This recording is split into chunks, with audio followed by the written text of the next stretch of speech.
Assalamualaikum warahmatullahi wabarakatuh. Pada video kali ini akan disampaikan dan dijelaskan cara pembuatan sediaan infus serta uji evaluasinya. Sediaan infus yang akan dibuat terdapat dua formula, yang diantaranya ada infus rinja laktat dan yang kedua ada infus natrium bikarbonat. Berikut merupakan prosedur pembuatan dari sediaan infus rinja laktat. Dan ini merupakan prosedur pembuatan dari sediaan infus natrium bikarbonat. Hal ini merupakan perhitungan untuk sediaan infus rinja laktat, di mana volume sediaan yang akan dibuat sebanyak 500 ml dan jumlah sediaan infus yang dibutuhkan adalah 2 botol. Diketahui bahwa infus rinja laktat mengandung CaCl2, KCl, NaCl, dan natrium laktat. Sebelum dilakukan membuat sediaan infus rinja laktat, maka hitung terlebih dahulu tonisitasnya. Hasil yang diperoleh menunjukkan bahwa sediaan infus rinja laktat memiliki tonisitas senilai 0,817% yang dapat diartikan bahwa sediaan itu hipotonis karena kurang dari 0,9%. Sedangkan ketika dilakukan perhitungan osmolaritas dengan rumus gram per liter zat terlarut dibagi BM zat terlarut dikali 1000 dikali jumlah ion zat tersebut, maka hasil yang diperoleh menunjukkan nilai 272,939 mol per liter yang dapat diartikan isotonis, sehingga infus rinja laktat ini tidak perlu ditambahkan NaCl. Kemudian dilakukan penimbangan bahan, di mana setiap bahan yang digunakan berupa zat aktif, maka perlu ditambahkan 5%, yang bertujuan untuk mengatasi berkurangnya konsentrasi akibat proses depirogenisasi. Sedangkan untuk aqua pro injection yang digunakan perlu ditambahkan volume kelebihannya sebanyak 2%, sehingga volume sediaan infus rinja laktat menjadi sebanyak 510 ml. Karena sediaan ini dibuat menjadi 2 botol infus, maka masing-masing bahan dikalikan 2. Jadi CaCl2 yang perlu ditimbang sebesar 0,214 gram, KCl sebesar 0,322 gram, NaCl sebesar 6,426 gram, natrium laktat sebesar 3,318 gram, dan aqua pro injection yang dibutuhkan sebesar 1020 ml. Selanjutnya, ini merupakan perhitungan untuk sediaan infus natrium bikarbonat, di mana volume sediaan yang akan dibuat sebanyak 500 ml dan jumlah sediaan infus yang dibutuhkan adalah 2 botol. Diketahui bahwa infus natrium bikarbonat mengandung zat aktif natrium bikarbonat saja. Sebelum dilakukan pembuatan sediaan infus ini, maka hitung terlebih dahulu tonisitasnya. Hasil yang diperoleh menunjukkan bahwa sediaan infus natrium bikarbonat ini memiliki tonisitas senilai 5,46%, yang dapat diartikan hipertonis karena lebih dari 0,9%. Sedangkan ketika dilakukan perhitungan osmolaritas, hasil yang diperoleh menunjukkan nilai 2000 mol per liter. Dapat diartikan bahwa sediaan tersebut hipertonis. Meskipun sediaan tersebut hipertonis, tapi masih dapat digunakan meskipun ketika disuntikan merasakan nyeri. Hal tersebut disebabkan karena sediaan ini dapat digunakan dengan pemberian lambat. Maka oleh sebab itu sediaan tersebut tidak perlu dilakukan pengenceran. Kemudian dilakukan penimbangan bahan, di mana setiap bahan yang digunakan berupa zat aktif natrium bikarbonat perlu ditambahkan 5%, yang bertujuan untuk mengatasi berkurangnya konsentrasi akibat proses depirogenisasi. Jumlah natrium bikarbonat untuk 2 botol infus sebanyak 89,964 gram dan aqua pro injection yang dibutuhkan adalah 1020 ml. Sebelum melakukan pembuatan infus, maka siapkan terlebih dahulu alat-alat yang akan digunakan. Alat-alat yang sudah disiapkan dilakukan sterilisasi sesuai dengan stabilitasnya masing-masing. Berikut merupakan alat-alat yang non-presisi seperti gelas kimia dan pipet tetes perlu disterilisasi dengan panas lembab ataupun dengan panas kering. Sedangkan untuk alat-alat presisi perlu dilakukan sterilisasi menggunakan sterilisasi panas lembab. Lalu nyalakan alat autoclave dengan menekan tombol on di bagian samping alat. Kemudian buka alat autoclave secara perlahan dan masukkan alat satu persatu ke dalam autoclave. Setelah semua alat dimasukkan ke dalam autoclave, kemudian tutup secara perlahan dan tekan tombol steril normal, lalu tekan start pada autoclave. Selanjutnya, perhatikan suhunya. Jika suhunya sudah turun, maka tekan tombol stop pada alat autoclave tersebut. Lalu, buka autoclave secara perlahan dan tunggu hingga suhunya sedikit hangat. Setelah suhu termostatnya sudah turun, keluarkan alat-alat yang sudah disterilisasi dari autoclave. Setelah semua alat disterilisasi, kemudian dilakukan penimbangan semua bahan terlebih dahulu. Berikut merupakan bahan-bahan yang akan digunakan pada proses pembuatan sediaan infus. Berikut merupakan formula infus Ringer laktat, di mana masing-masing bahan yang sudah ditimbang dilarutkan dengan Aqua Pro Injection. Larutkan sejumlah natrium laktat dengan Aqua Pro Injection sesuai dengan kelarutannya.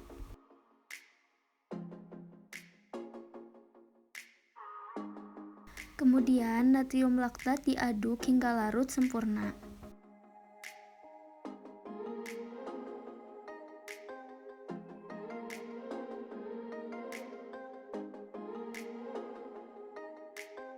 Kemudian masukkan NaCl ke dalam gelas kimia dan dilarutkan dengan Aqua Pro Injection sesuai dengan kelarutannya. Lalu aduk NaCl hingga melarut seluruhnya.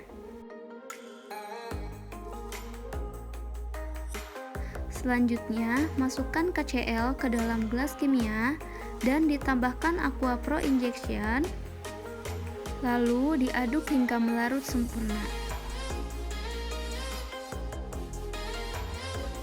Selanjutnya, larutkan juga kalsium klorida dengan Aqua Pro Injection sesuai dengan kelarutannya dan diaduk hingga melarut sempurna. Setelah semua bahan dilarutkan, kemudian sisihkan larutan tersebut untuk dilakukan pencampuran bahan.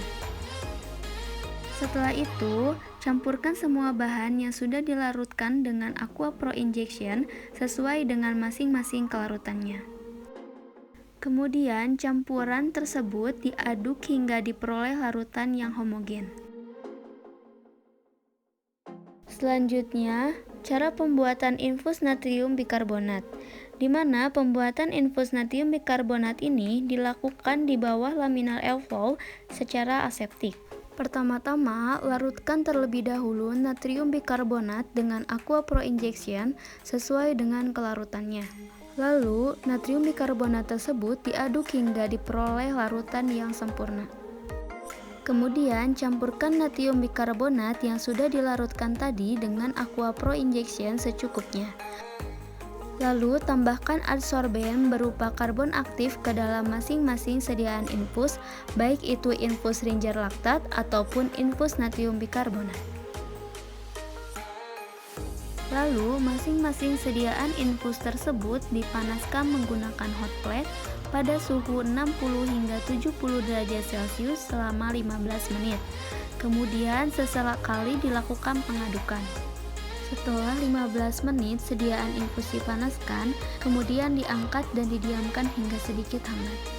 Berikut merupakan vakum filter aparatus yang dapat digunakan untuk menyaring sediaan larutan infus. Alat yang pertama ada pompa vakum, dan yang kedua ada labu penampung. Yang ketiga ada filter base untuk menyimpan kertas saring wetman pada bagian atasnya. Terlebih dahulu oleskan sedikit vaselin di bagian leher labu penampung. Kemudian pasang filter base pada leher labu penampung secara perlahan.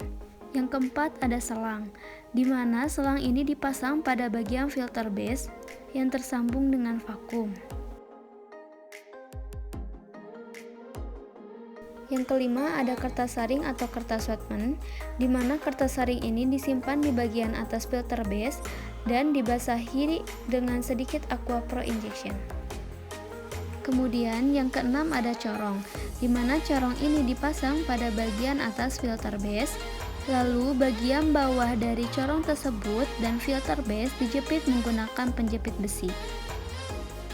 Untuk melakukan proses penyaringan, nyalakan vakum dengan menekan tombol on di bagian belakang mesin. Masing-masing sediaan infus yang sudah dilakukan depirogenisasi dengan adsorben dilakukan penyaringan menggunakan vakum filter aparatus. Kemudian tunggu hingga semua larutan infus tersebut tersaring. Setelah semua larutan itu tersaring, matikan vakum dengan menekan tombol off di bagian belakang mesin. Semua alat yang terpasang dilepaskan dari bagian-bagiannya.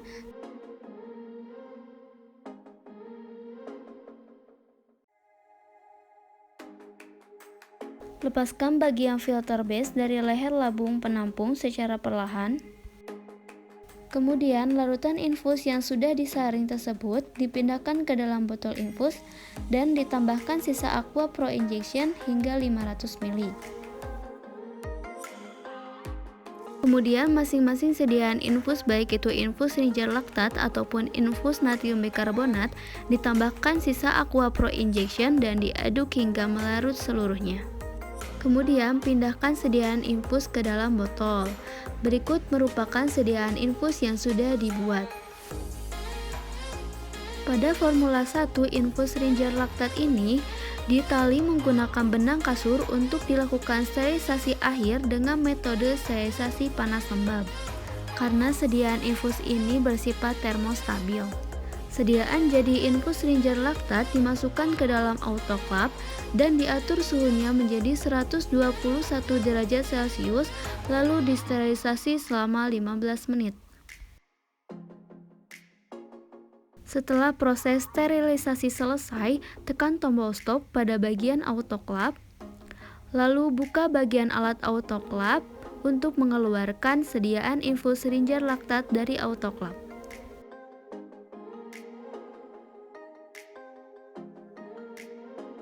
Selanjutnya formula 2 yaitu infus natrium bikarbonat. Karena infus ini tidak tahan terhadap pemanasan, maka dilakukan sterilisasi akhir dengan sterilisasi filtrasi menggunakan membran filter. Sediaan infus Ranger laktat dan infus natrium bikarbonat dilakukan uji evaluasi. Uji evaluasi yang dilakukan diantaranya ada penetapan volume, penetapan pH, uji bahan partikulat, uji kejernihan, dan uji kebocoran. Yang pertama ada uji penetapan volume injeksi dalam wadah. Tujuannya untuk menetapkan volume infus yang dimasukkan dalam wadah agar volume infus tersebut sesuai dengan yang tertera pada penandaan. Prinsipnya dengan cara memindahkan sediaan infus ke dalam gelas ukur dan diamati volumenya. Pertama-tama tuangkan sediaan infus ke dalam gelas kimia dan amati volumenya. Hasil yang diperoleh menunjukkan bahwa volume masing-masing sediaan infus tersebut sesuai dengan yang diharapkan, yaitu 500 ml. Kemudian uji evaluasi yang kedua adalah uji penetapan pH. Tujuannya untuk mengetahui pH sediaan sesuai dengan persyaratan yang sudah ditentukan. Prinsipnya, pengukuran pH cairan uji dengan pH meter yang telah dikalibrasi menggunakan elektroda indikator. Pada hal ini dilakukan uji evaluasi pH menggunakan pH indikator, di mana masukkan pH indikator ke dalam sediaan, lalu diamati bahwa hasil yang diperoleh menunjukkan bahwa sediaan infus tersebut memiliki pH 7. Kemudian uji evaluasi yang ketiga adalah uji kejernihan larutan. Tujuannya untuk memastikan larutan terbebas dari pengotor dan sesuai dengan yang dipersyaratkan. Prinsipnya yaitu pengujian dilakukan dengan mengamati sediaan secara visual pada latar putih ataupun latar hitam. Infus Ranger laktat dan infus natrium bikarbonat diamati dengan latar hitam, kemudian dibantu dengan senter. Hasil yang diperoleh menunjukkan bahwa sediaan infus ini jernih. Kemudian uji evaluasi yang keempat yaitu uji bahan partikulat. Tujuannya untuk melihat ada tidaknya partikel dalam sediaan infus. Prinsipnya yaitu dengan mengamati partikel pada sediaan menggunakan visual dengan latar putih atau hitam serta senter sebagai alat bantu. Amati masing-masing sediaan infus menggunakan setar. Hasil yang diperoleh menunjukkan bahwa masing-masing sediaan infus tidak mengandung partikulat asing. Kemudian uji evaluasi yang terakhir yaitu uji kebocoran yang bertujuan untuk memeriksa keutuhan kemasan dan menjaga sterilitas dari volume serta kestabilan sediaan. Prinsipnya, sediaan dibalik dengan posisi tertutup dan diberi dasar kertas, lalu diamati apakah ada cairan yang keluar dengan tanda basahnya kertas dasar.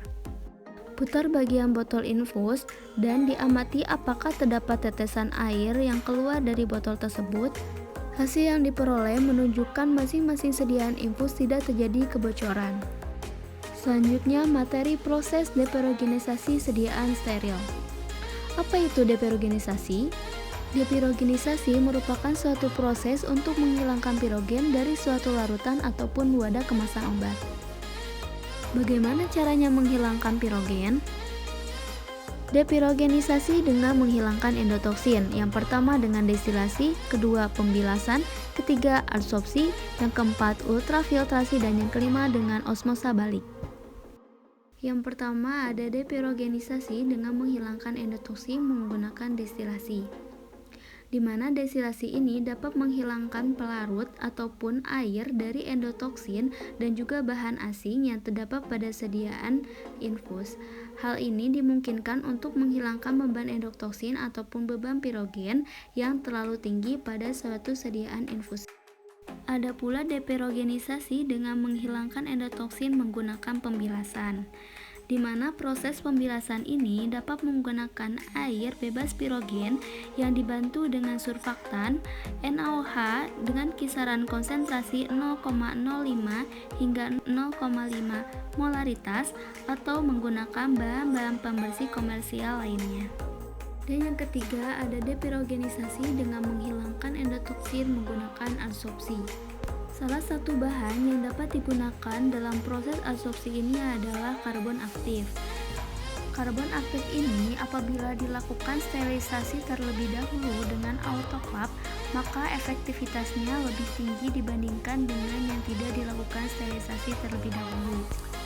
Pertama-tama, karbon aktif dimasukkan ke dalam sediaan infus, lalu dipanaskan pada suhu 60-70 derajat Celcius, lalu didiamkan hingga 15 menit, kemudian disaring menggunakan vacuum filter aparatus, dan sediaan infus siap untuk disterilisasi akhir.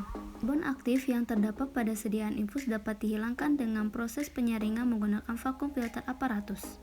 Kemudian depirogenisasi yang ketiga yaitu dengan ultrafiltrasi, di mana ukuran endotoksin itu sangat bervariatif sehingga sulit untuk memilih membran yang sesuai.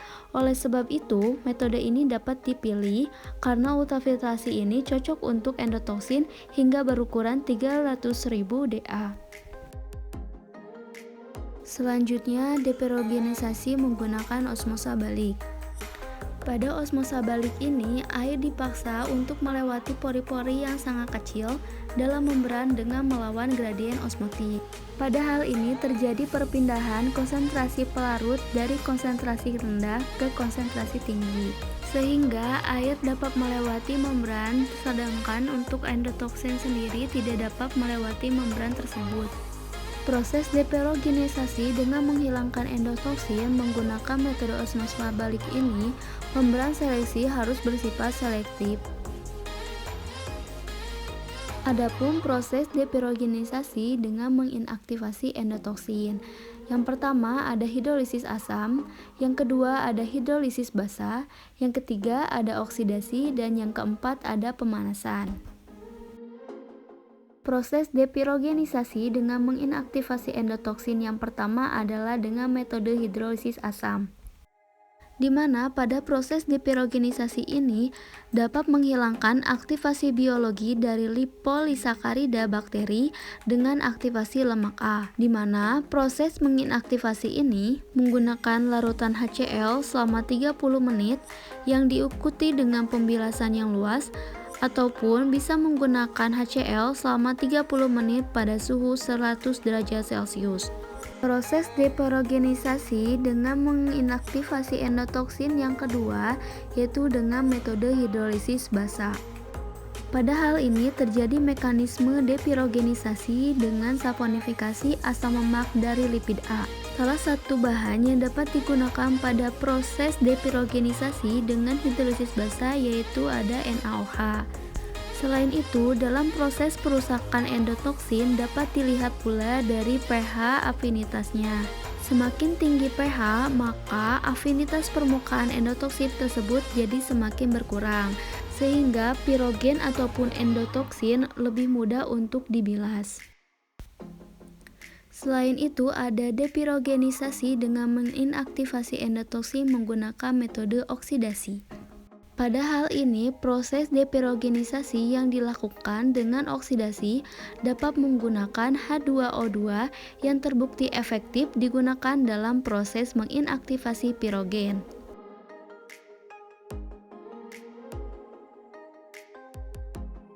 Adapun agen pengoksidasi lain yaitu eto, di mana hal ini banyak digunakan untuk mensterilkan bahan dan juga peralatan medis. Berdasarkan literatur, eto ini dapat menonaktifkan endotoksin tetapi tidak cukup efektif untuk mencapai pengurangan yang signifikan. Selanjutnya yang terakhir, depirogenisasi dengan pemanasan.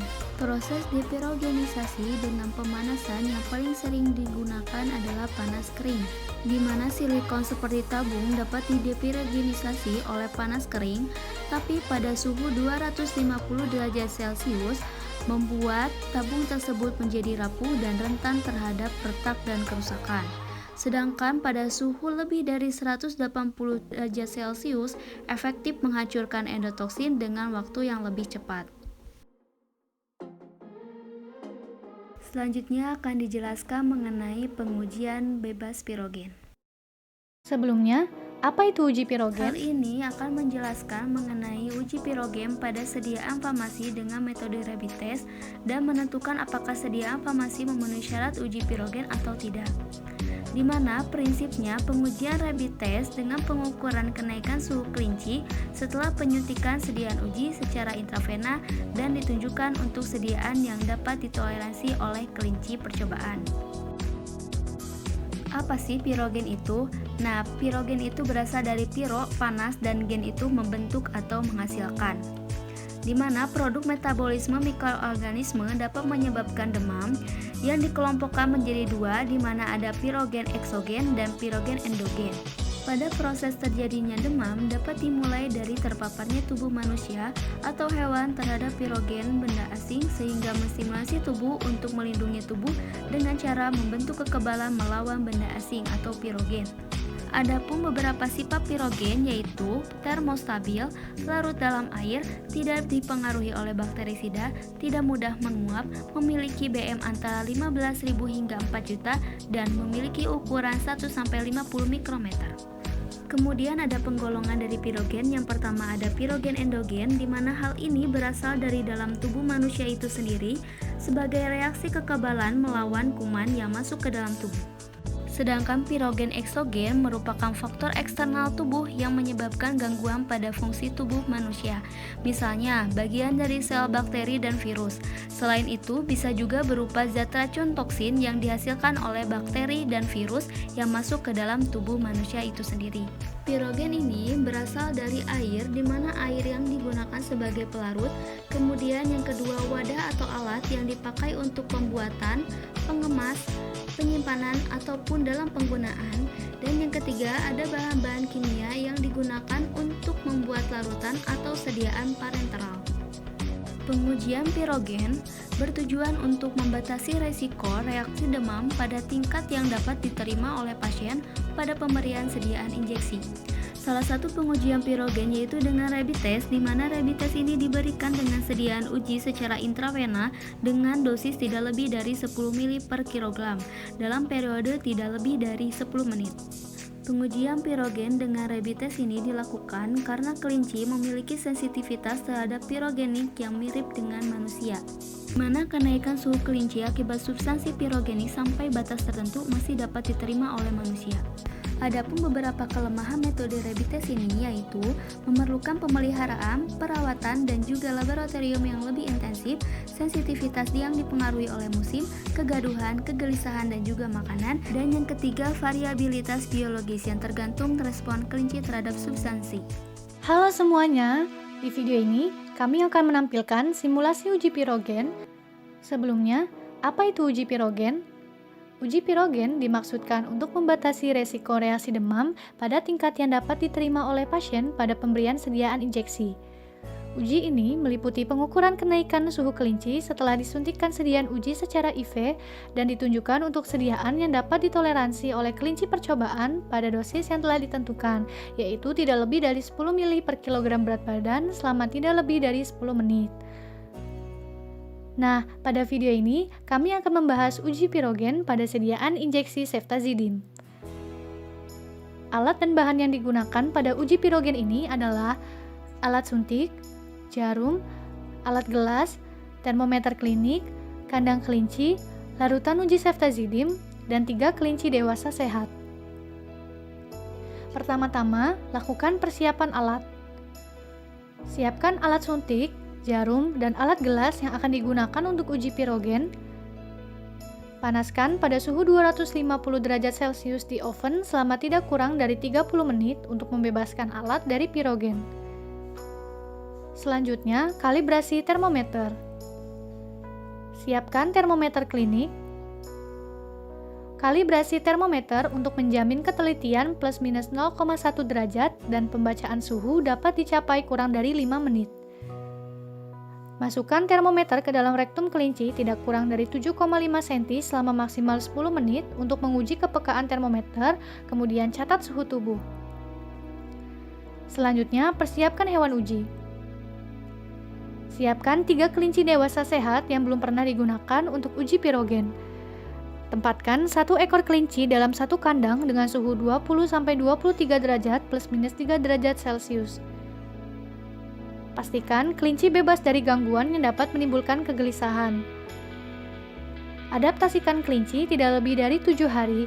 Kelinci tidak boleh diberi makan selama pengujian, boleh diberi minum setiap saat tetapi terbatas.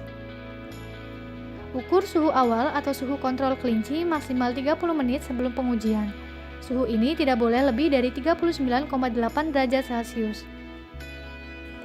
Perbedaan suhu kontrol pada tiap kelinci yang akan diuji tidak boleh lebih dari 1 derajat Celcius. Didapat hasil sebagai berikut. Kelinci pertama dengan suhu kontrol 37,8 derajat Celcius, kelinci kedua 38,1 derajat Celcius, dan kelinci ketiga 37,8 derajat Celcius. Langkah selanjutnya, persiapkan larutan uji ceftazidime. Siapkan larutan uji ceftazidime. Hangatkan pada suhu 37 derajat plus minus 2 derajat Celcius.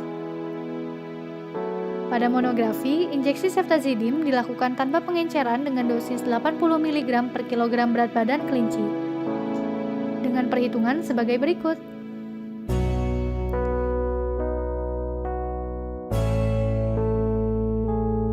Sehingga didapat hasil, pada kelinci pertama volume ujinya sebesar 1,4 mili, pada kelinci kedua, volume ujinya sebesar 1,6 mili, dan pada kelinci ketiga, volume ujinya sebesar 1,4 mili.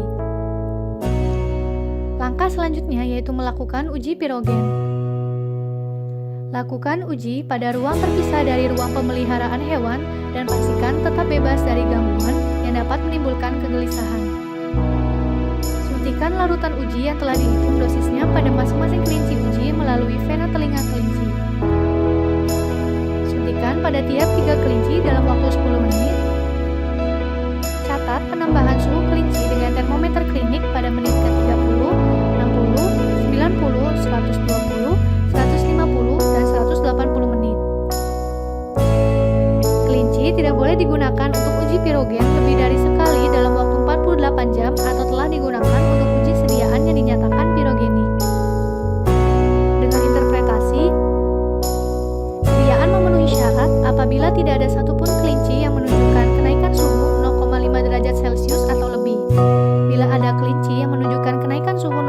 derajat Celcius atau lebih, melanjutkan uji menggunakan 5 ekor kelinci lain.